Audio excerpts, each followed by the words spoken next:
ज़िंदगी का उलट फेर, अच्छे बुरे दिनों का आना, ये क्या है और फिर इसको मोड़ कैसे सकते हैं। अच्छा, और इल्म जो हैं वो उनकी क्या है। देखिए, सबसे पहले तो मैं ये डिफ़ाइन करूँगा कि इल्म क्या चीज़ होती है।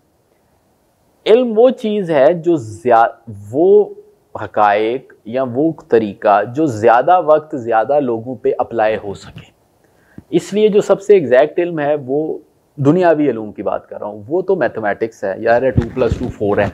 लेकिन उसके साथ साथ बाकी भी चीज़ें हैं जो अब तकरीबन एग्जैक्ट इल्म की शक्ल इख्तियार कर चुके हैं। आप डॉक्टर्स के पास जाएं, उनके पास जो मेडिसिन का इल्म है वो उसकी बुनियाद तकरीबन अब स्टैंडर्ड है। इंजीनियर्स के पास जाएं, वो भी स्टैंडर्ड है। तो इसका मतलब ये है कि इल्म वो चीज़ है जो ज़्यादा वक्त ज़्यादा लोगों पे अप्लाई हो सके। अब आप पहला सवाल ये कीजिए कि जो भी कोई इल्म नजूम है या है, वो क्या ज़्यादा वक्त ज़्यादा लोगों पे अप्लाई होता है? अगर उसका अप्लाई होना साबित हो जाएगा तो वो फिर एक मुस्तनद हकीकत के करीब पहुंच जाएगा। मैंने अभी तक ये नहीं देखा। ज़ाहिर है लोग उस पर, और हमारे यहाँ नहीं, बाज़ार तरक्की याफ्ता और पढ़े लिखे माशरों में भी है, टैरो कार्ड्स हैं, वो चीज़ें हैं। तो एक तो मैं इल्म की इस बात पे कर रहा हूँ। तो अब मैं अपनी कॉमन सेंस से जवाब देने की कोशिश करूँगा कि इसमें आपकी लाइफ के अप्स एंड डाउन के साथ उसको मैनेज कैसे कर सके। देखिए, लाइफ के अप्स एंड डाउन्स जो हैं उसका ज़्यादा ताल्लुक आपकी अपनी एक्सपेक्टेशन से है और दूसरा आपकी कंडीशन से है। अब ये दोनों चीज़ें थोड़ा सा इनमें डिस्टिंक्शन है। एक ये है कि आप ये समझें कि जी मैंने ये नौकरी करनी है और ये नौकरी इसी तरह रहेगी, ये तो कंडीशन है। लेकिन जो उसके साथ उस नौकरी से जो खुश रहना है, ये आपकी एक्सपेक्टेशन है। अब बैक वक्त लोग एक ही कंडीशन में डिफरेंट एक्सपेक्टेशन रखते हैं। एक ही घर में 4 लोग होते हैं, उनमें से 2 लोग खुश होते हैं, 2 लोग नाखुश होते हैं। वो वसाइल भी उनके एक ही होते हैं। तो क्या उनके लिए दिन अच्छे हैं और उनके लिए बुरे हैं? तो इसका मतलब ये हुआ कि जिनके जो बाज़ाहिर ये समझते हैं कि उनके लिए दिन बुरे हैं, उसमें बहुत सा रोल उनके इमोशंस का है और बहुत सा रोल उनकी कंडीशन का है। मैं इसको 2 हिस्सों में कहूँगा, इमोशन और कंडीशन। बेशक आप ऐसे भी लोग हैं जिनके पास सब कुछ है, यानी उनकी बाज़ाहिर कंडीशन ठीक है, वो खुश नहीं है। अब उनके लिए अच्छे दिन है या बुरे दिन है। आप पूछेंगे यार, एक बंदे का बैंक बैलेंस है, गाड़ी है, बंगला है, वो खुश होना चाहिए, वो खुदकुशी करने के बारे में सोच रहा है। अब आपके नज़दीक उसके दिन अच्छे हैं, उसके नज़दीक उसके दिन बुरे हैं। अब कंडीशन की बात कर लेते हैं।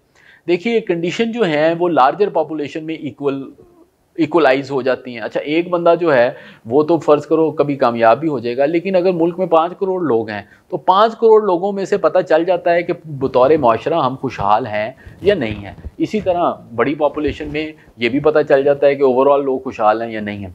अच्छा, अब दूसरी तरफ इमोशंस की जहाँ पे बात करते हैं, इमोशन की मैनेजमेंट जो है वो एक बड़ा ट्रिकी पार्ट है। आप सोचते हैं, कभी आपको खुशी मिलती है, कभी आपको गमी मिलती है। आपको खुशी के दौर में ये याद आता है कि मैं अब क्या करूं। यहाँ पर जो सबसे बड़ा सवाल पैदा होता है, जिसमें आपका असल काम शुरू होता है, जो ये है कि आप उस गमी के साथ डील कैसे करते हैं। उसके लिए सब्र है, उसके लिए कनात है, उसके लिए उम्मीद है और उसके लिए मकसद है। तो अगर ज़िंदगी में सब्र हो, कनात, ये पूरा एक ना पॉजिटिव्स का पैकेज है। तो अगर सब्र, कनात, उम्मीद, मकसद आपके पास मौजूद हो तो फिर आप कहीं ना कहीं चलते पहुंच जाते हैं। अच्छा, जो दिनों का फिरना है वो बड़ा दिलचस्प ये है कि दिन तो वैसे ही फिर रहे हैं। आप का कोई सान्या हो जाए, आप 1 महीने तक गोली खा के सो जाएं या 1 महीने तक तंग रहें, 1 महीने बाद उसका इम्पैक्ट उतना नहीं रहना जितना पहले दिन से होगा, कुछ ना कुछ रहेगा। तो इसका मतलब ये है कि नेचुरली भी दिन जो हैं वो अपने नॉर्मल की तरफ आ रहे हैं। सो हम जब कहते हैं ना प्लस या माइनस, एक्चुअली असल चीज़ ये है कि क्या वो नॉर्मल की तरफ आ रहे हैं या नहीं आ रहे। मेरी राय में अगर बंदा अपने इमोशंस को कंट्रोल में रखे तो बंदा अपनी कंडीशन को इम्प्रूव कर सकता है। हाँ, इसकी बुनियाद आप बिज़नेस में देखिए कि लोगों का सब कुछ नुकसान हो जाता है, वो वापस आ जाते हैं क्योंकि उनकी स्किल मौजूद होता है, कुछ गुडविल भी मौजूद है, वापस आ जाते हैं। तो जो लोग विल की साइड पे और इमोशन की साइड पे लूज़ करते हैं, उनकी कंडीशन मेरा ख्याल है इम्प्रूव नहीं होती। तो इसीलिए मैं अब बहुत ज़्यादा ज़ोर आ चुके मैं समझता हूँ, तो मैं फिर कंडीशन और विल वाली साइड पे चला जाता हूँ कि क्योंकि कंडीशन से विल और मोटिव और इमोशन वाली साइड पे चला जाता हूँ, क्योंकि वो ड्राइव करके आपको आगे लेके जा रहे हैं। तो मेरी राय में ये बड़ा अहम है कि सब्र, कनात, मकसद और उम्मीद, इसके साथ रहेंगे तो दिन भी बेहतर होना शुरू हो जाते हैं या बेहतर लगना शुरू हो जाता है।